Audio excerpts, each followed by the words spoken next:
Dresden, Germany. On a recent winter morning, Gertraud Bauer and Gordon Noack went shopping in communist East Germany. "Here we have a lunchbox," said Carmen Misich, who appeared to be a sales assistant at the Intershop store, an upscale communist-era establishment where the women were examining merchandise. "This used to be so popular," Bauer responded with a smile.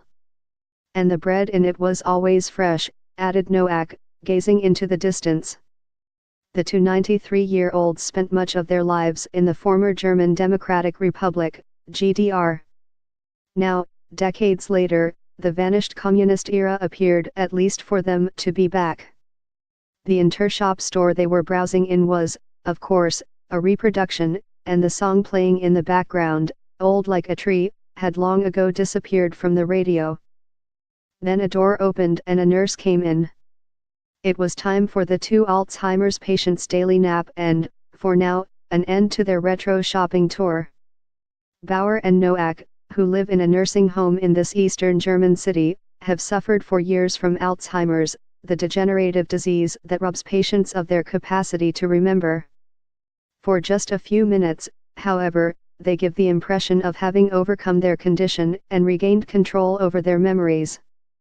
To them, life in formerly communist East Germany, a country that merged with West Germany after the fall of the Berlin Wall in 1989, is more vivid than experiences they may have had only minutes ago.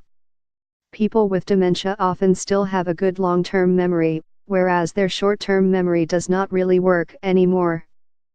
They may not remember relatives and family so well, but they can remember very well certain details from decades ago, said Ursula Beer, a volunteer at the nursing home. The Alexa nursing home where Noack and Bauer live is trying to trigger such memories by recreating settings from the communist era as a form of therapy. While other nursing homes are also trying to help their residents remember details of their lives, what is going on here could well be the only concerted effort to recreate for its residents an entire historical era. An accidental discovery. At the beginning, we had no real idea how we could give the residents some of their vitality back, said Gunter Wolfram, the nursing home's 49-year-old director.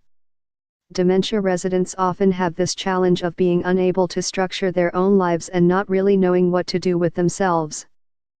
One widely used form of therapy involves showing patients the old tools of their trade, for example, giving a former hairdresser combs, to reactivate memories. But that approach seems to work only if the patient was enthusiastic about his or her line of work. In East Germany, where one's choice of professions was heavily regulated by the state, few were. The response was much more striking when Wolfram bought a 1960s-era East German motor scooter more than 2 years ago to decorate his nursing home. They remembered features of the scooter and told us stories about how they had gone on trips with their friends in the past, he said of the patients.